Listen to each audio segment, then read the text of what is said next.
2023년 2월 26일 묵상의 집 신앙고백 사도신경.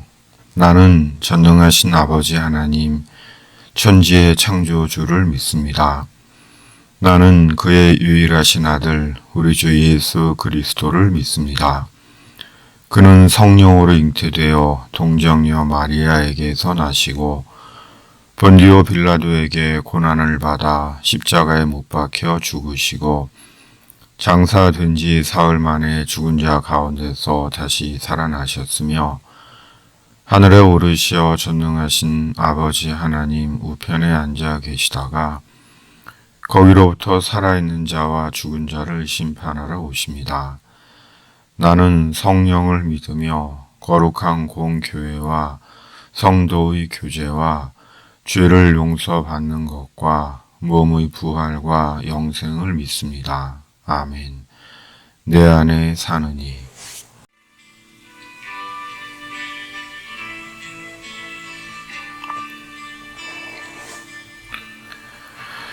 내 안에 사느니 예수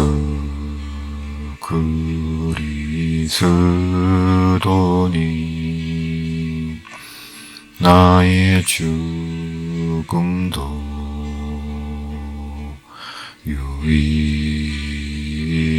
유익함이라. 나의 왕의 노래 내 생명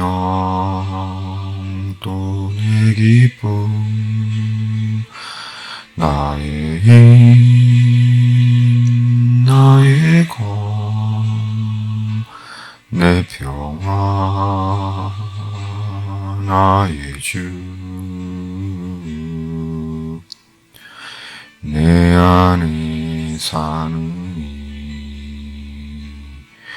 예수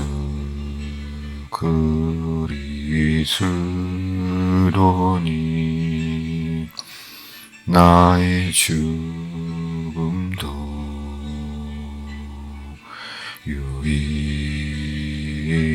유익함이라. 마태복음 14장 1절에서 12절. 세례 요한의 죽음에서 1절에서 12절. 그때 분봉왕 헤롯이 예수의 소문을 듣고 그 신하들에게 이르되 이는 세례 요한이라. 그가 죽은 자 가운데서 살아났으니 그러므로 이런 능력이 그 속에서 역사하는도다 하더라. 전에 헤롯이 그 동생 빌립의 아내 헤로디아의 일로 요한을 잡아 결박하여 옥에 가두었으니 이는 요한이 헤롯에게 말하되 당신이 그 여자를 차지한 것이 옳지 않다 하였습니다. 헤롯이 요한을 죽이려 하되 무리가 그를 선지자로 여김으로 그들을 두려워하더니 마침 헤롯의 생일이 되어 헤로디아의 딸이 연석 가운데서 춤을 추어 헤롯을 기쁘게 하니 헤롯이 맹세로 그에게 무엇이든지 달라는 대로 주겠다고 약속하거늘 그가 제 어머니의 시킴을 듣고 이르되 세례 요한의 머리를 소반에 얹어 여기서 내게 주소서 하니 왕이 근심하나 자기가 맹세한 것과 그 함께 앉은 사람들 때문에 주라 명하고 사람을 보내어 옥에서 요한의 목을 베어 그 머리를 소반에 얹어서 그 소녀에게 주니 그가 자기 어머니에게로 가져가니라. 요한의 제자들이 와서 시체를 가져다가 장사하고 가서 예수께 아뢰니라. 아멘. 세례 요한이 죽었습니다. 예수님보다 6개월 먼저 태어나 광야의 외치는 자의 소리로 주의 길을 예비하던 구약시대의 마지막 예언자 세례 요한이 죽은 것입니다. 그것도 너무나 허무하게 음란한 한 여자의 춤값으로 목배임당해 죽었습니다.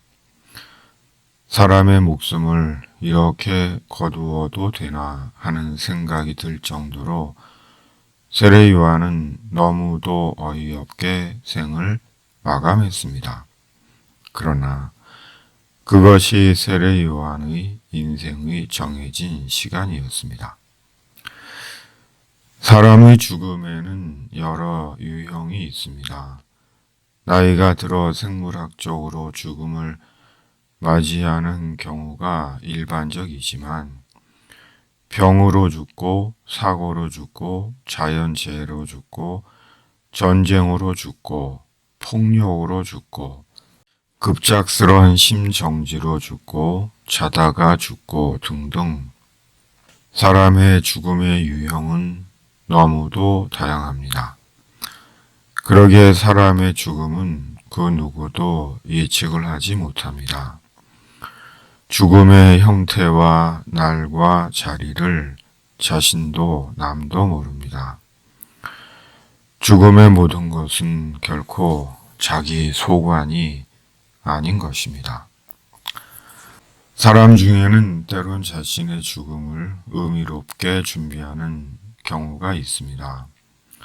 수의도 준비하고 자리도 마련하고 유서도 써놓고 등등 자신의 죽음을 미리 준비해 놓습니다. 그럼에도 죽음의 형태와 시간과 자리는 누구도 모릅니다.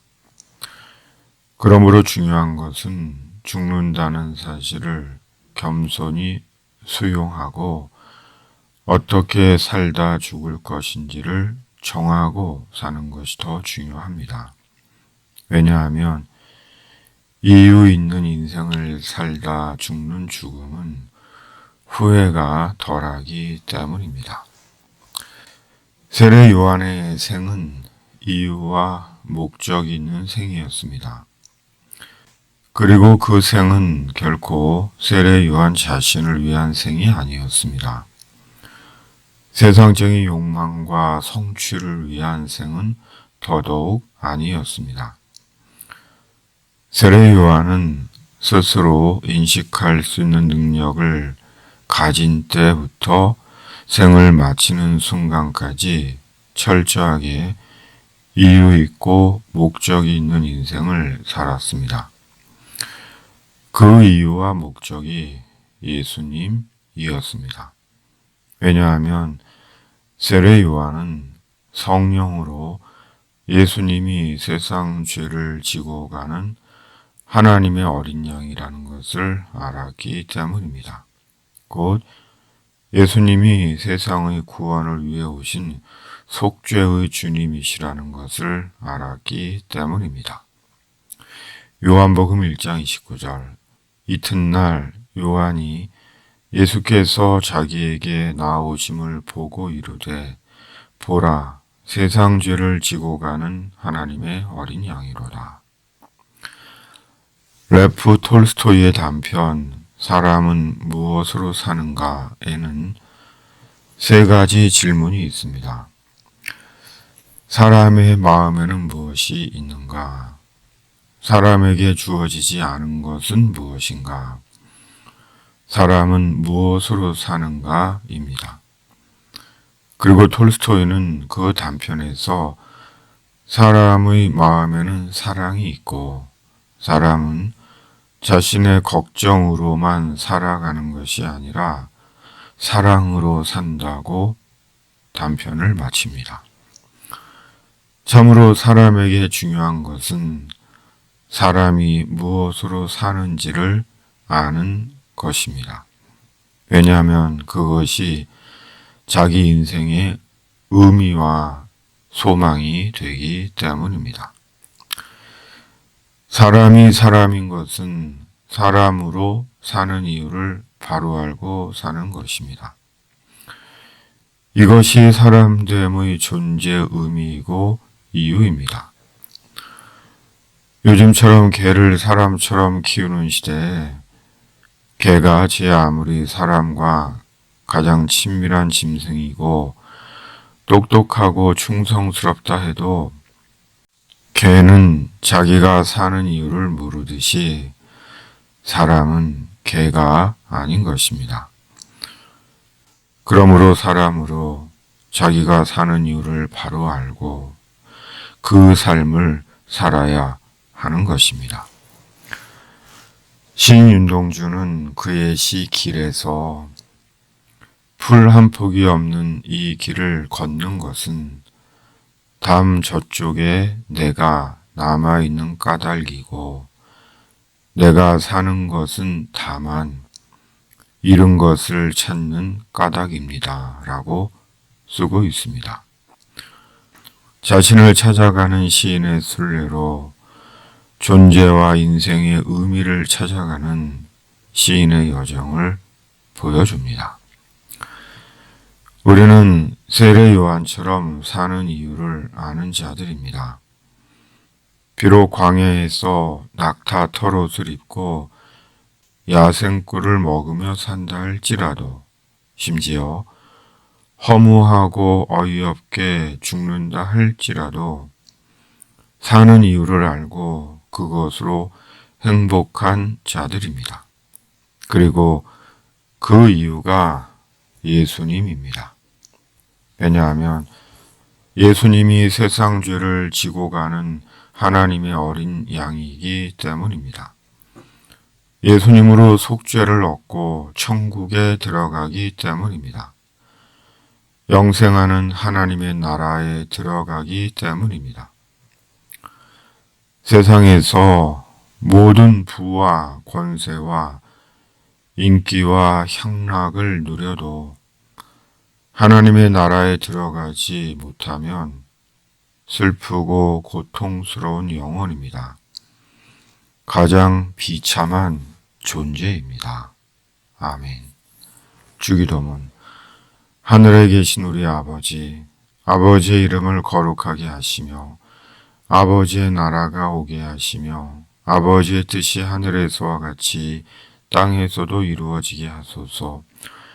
오늘 우리에게 일용할 양식을 주시고 우리가 우리에게 잘못한 사람을 용서하여 준 것 같이 우리 죄를 용서하여 주시고 우리를 시험에 빠지지 않게 하시고 악에서 구하소서.